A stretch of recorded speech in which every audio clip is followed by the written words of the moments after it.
History loves to crown its kings with gold.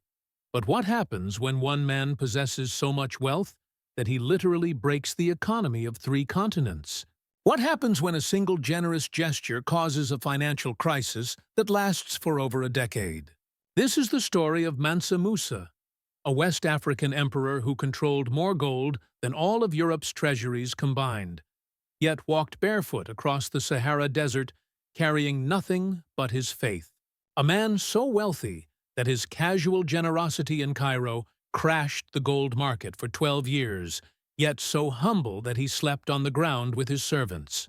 Wait, what? How does the richest person in human history, richer than Jeff Bezos, Elon Musk, and John D. Rockefeller combined, choose poverty over palace luxury during the most important journey of his life? How does a king from the Dark Continent, as medieval Europeans mockingly called Africa, become so powerful that his wealth makes European monarchs look like paupers? How does one pilgrimage transform not just a man's soul, but reshape the economic landscape of 3 continents? This is the story of ultimate power, incredible faith, and the crushing weight of being history's greatest king that most of the world has forgotten. By the end of this tale, you'll understand why Mansa Musa's legacy makes every other display of wealth in human history look like pocket change. Picture the world in 1324. Europe is struggling through famines and political chaos. The Black Death looms on the horizon.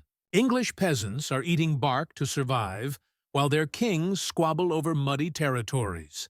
Meanwhile, in West Africa, the Mali Empire stretches across an area larger than Western Europe, controlling trade routes that funnel gold and salt across the known world. This isn't the Africa of colonial stereotypes. This is a sophisticated civilization with universities, libraries, and architectural marvels that rival anything in Europe. Timbuktu is a gleaming center of learning, where scholars debate philosophy and mathematics, while European universities are still in their infancy. And at the heart of this golden empire sits a man whose wealth is so vast that contemporary chroniclers struggle to find adequate words to describe it. But wealth without purpose is just hoarded metal. Mansa Musa is about to embark on a journey that will announce Mali's existence to the world in the most spectacular way possible. He's going to take 60,000 people, 12,000 slaves carrying solid gold bars, and enough camels to darken the horizon on a pilgrimage to Mecca. What seems like a simple religious journey will become the most expensive publicity stunt in human history, forever changing how the world sees Africa and its power. But first, we need to understand how a young prince from the grasslands of West Africa became the man who made pharaohs look poor. The year is 1280. And in the fertile Niger River Valley, a child is born who will reshape the medieval world's understanding of wealth and power. But Musa's path to the throne isn't the typical prince's tale. It's a story of patience, political brilliance, and being in exactly the right place when destiny calls. Mali, in the 13th century, is already a powerhouse, built on the back of 2 precious commodities that drive medieval global trade: gold and salt. While European kings fight over patches of farmland, Mali controls the Bambouk and Bure, goldfields, natural treasures that produce more gold than anywhere else on Earth. But here's what makes this empire truly remarkable. They've mastered something Europeans haven't figured out yet: international trade, diplomacy. Picture yourself as a young Musa, watching caravans stretch to the horizon. These aren't just trade expeditions, they're moving cities. Thousands of camels carrying salt from the Saharan mines of Tagaza, where slaves work in conditions so brutal that few survive more than 5 years. That white gold travels south, where it's traded pound for pound with yellow gold from mines that Arabs call the treasury of the world. The profits from this trade aren't just substantial, they're astronomical. But Musa isn't born to rule. He's a deputy, a prince in waiting, serving under his predecessor, Abu Bakr II. Frankened, And here's where the story takes its first incredible turn. Abu Bakr Sao, Urti Tunapur, Tanin becomes obsessed with exploration, convinced that vast lands lie beyond the Atlantic Ocean. In 1311, he does something unprecedented for a medieval king. He abdicates his throne to lead a massive naval expedition into the unknown Atlantic. 200 ships filled with men, supplies, and treasure disappear beyond the horizon, never to return. Suddenly, Musa finds himself inheriting an empire at its absolute peak of power and wealth. But here's the moment that defines him. Instead of mourning his predecessor's failure, Musa sees opportunity. His first major test comes immediately.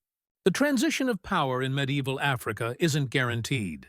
Rival claimants, ambitious generals, and neighboring kingdoms all see Mali's momentary vulnerability as their chance to strike. What happens next reveals the strategic brilliance that will make Musa legendary.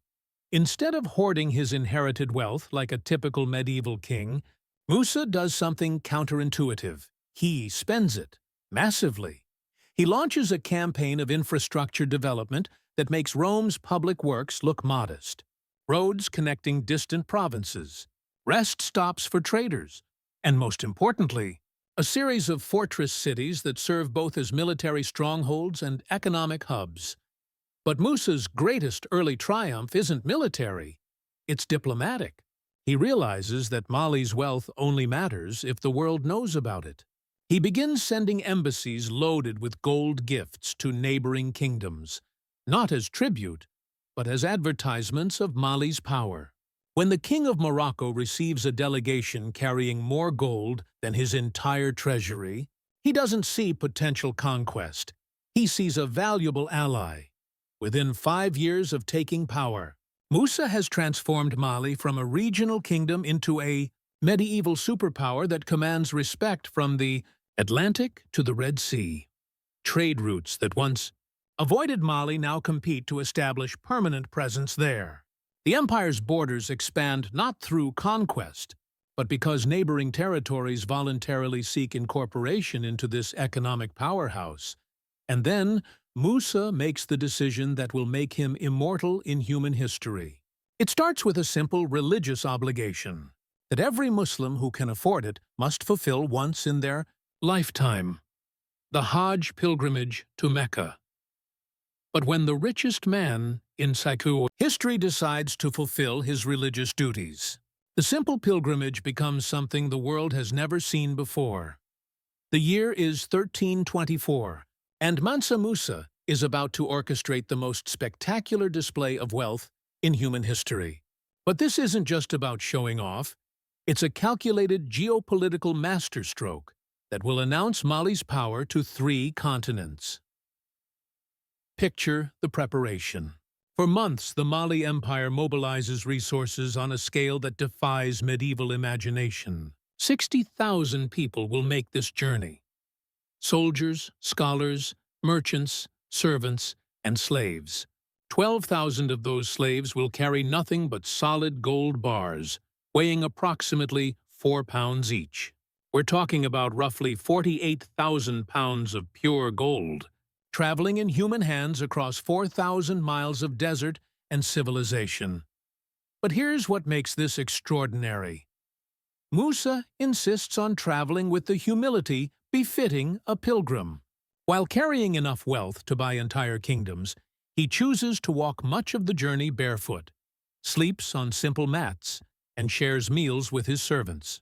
It's a contradiction that confounds everyone who witnesses it. Ultimate power expressed through ultimate humility.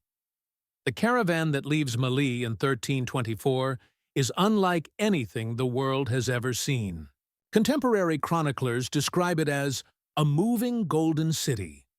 Hundreds of camels, each carrying supplies and treasures.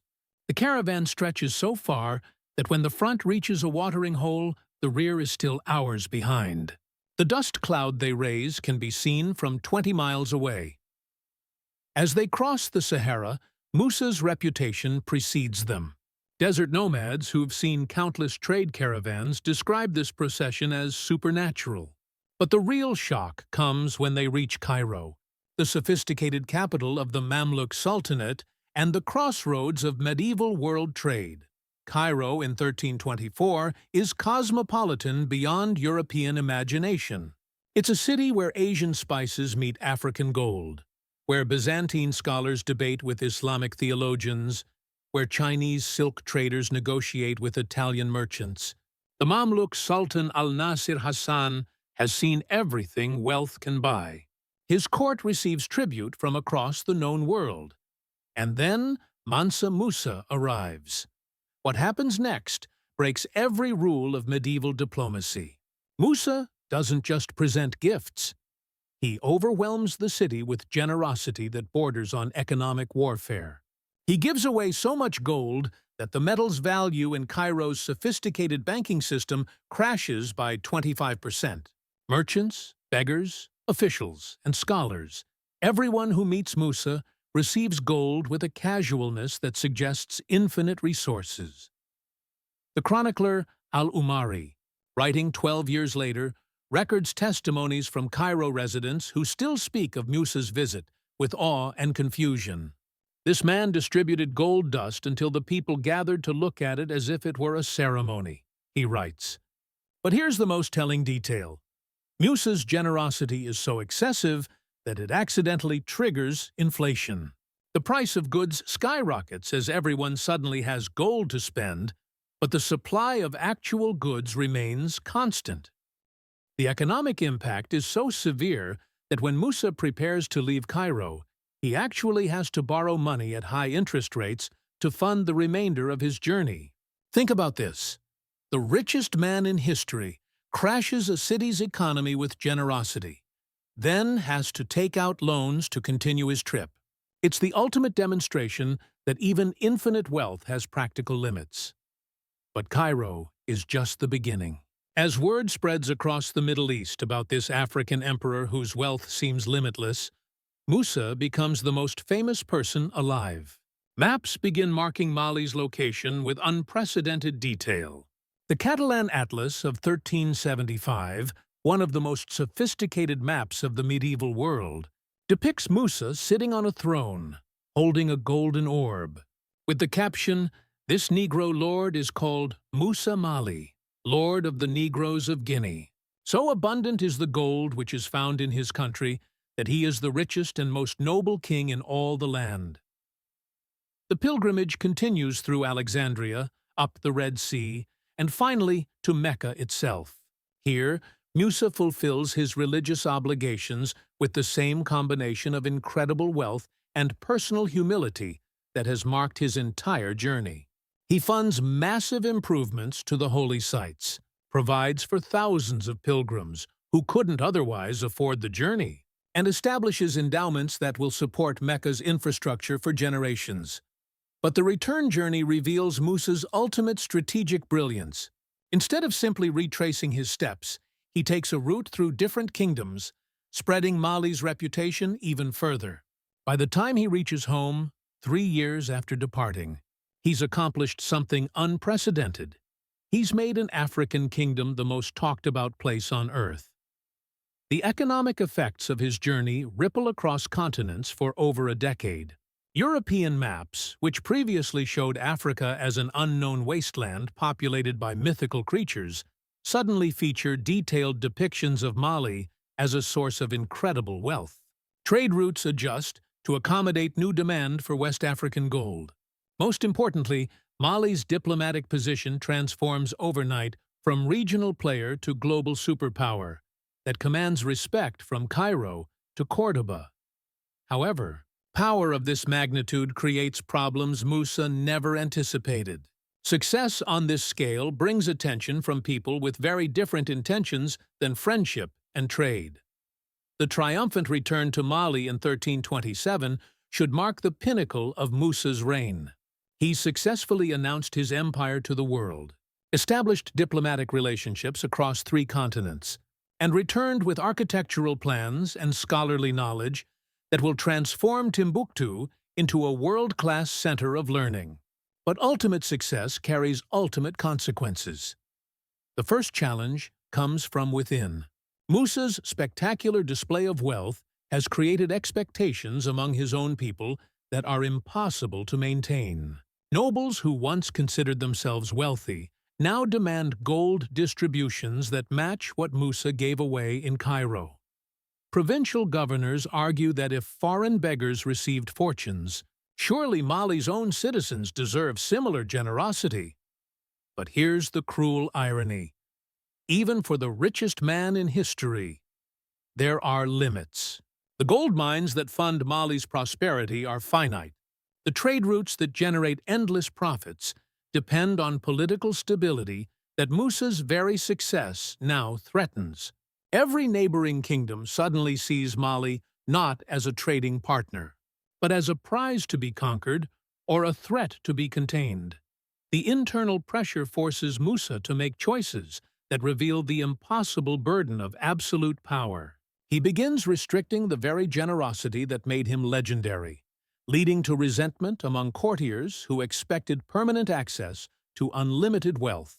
Provincial leaders who once celebrated their emperor's fame now complain that his international reputation makes them targets for raids and invasions. More devastating is the cultural transformation his pilgrimage has triggered.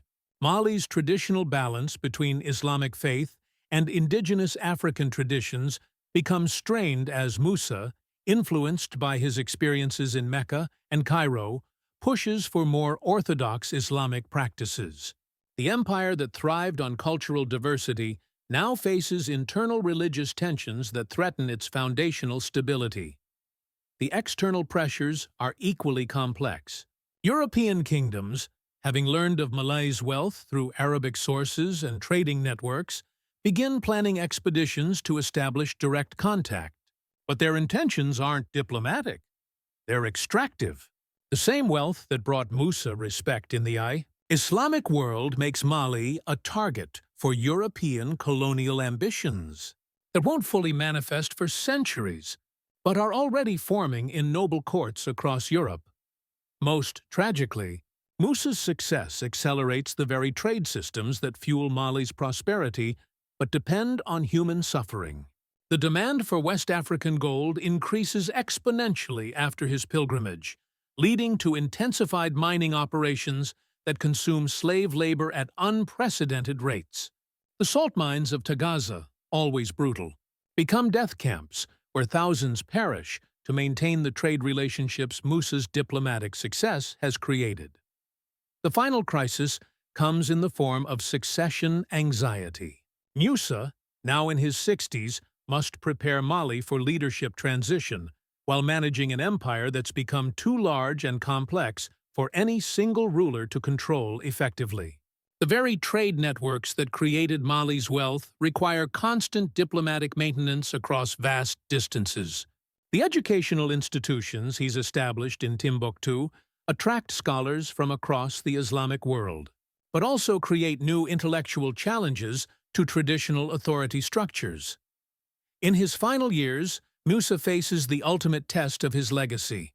Does he try to maintain the impossible standard of wealth and generosity his pilgrimage established?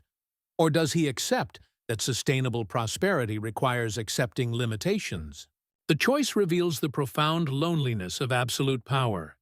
Every decision affects millions of lives, yet ultimately, the responsibility falls on one man's shoulders.